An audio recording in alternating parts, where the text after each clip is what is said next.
Маңғыстау облысы полиция департаментінде ведомство бастығы полиция генерал-майоры Аян Сәбитұлының қатысуымен ювеналды полиция қызметінің жылдық атқарған жұмысына қорытынды жасау мақсатында жиын өткізілді.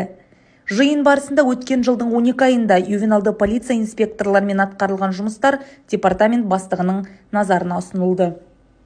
Адам өмірінде баланың орны уақыты бөлек. Сіздер ювеналды полиция балалар мен жасөспірімдермен жұмыс жасап жатқан біздің ұйымымыздың нағыз алдыңғы қатардағы қызметкерлерсіздер. 2013 жылдан бастап ішкі істер министрінің бұйрығымен ювеналды полиция құрылды. Содан бері көптеген нәтижелерге жетіп жатыр, көптеген жұмыс атқарылды. Ювеналды полицияға ерекше көңіл бөлініп жатыр.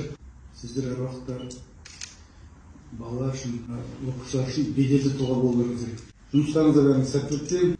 Қазір енді біздің сіздерге тек қана ішкі істер министрі емес, облысымыздың әкімі Нұрлан Сығырмағайыпты әр уақытта қолдау көрсетіп тұрады. Жыл қорытындысымен 6 ювеналды полиция инспекторы департамент бастығы атынан грамотамен марапатталды. Облыстың бас полиция қызметкерлерге жаңа жылда қызметтеріне сәттілік тілеп, жасөспірімдердің қауіпсіздігінің полиция үшін, қоғам үшін маңыздылығын ерекше атап өтті.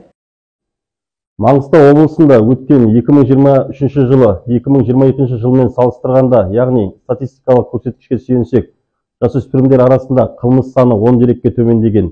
Бұл бағытта ювеналды полиция қызметкерлері мен мектеп, назар аударыңыз балалар, қолайсыз отбасы, түнгі қаладағы балалар, жасөспірім және де тағы да басқа түрлі жедел профилактикалық іс-шаралар өткізіп тұрады. Полиция департаменті басшылығы мен облыс әкімдігі тарапынан кәмелетке толмағандар істері жөніндегі учаскелік полиция инспекторларына әрдайым қолдау көрсетіліп тұрады.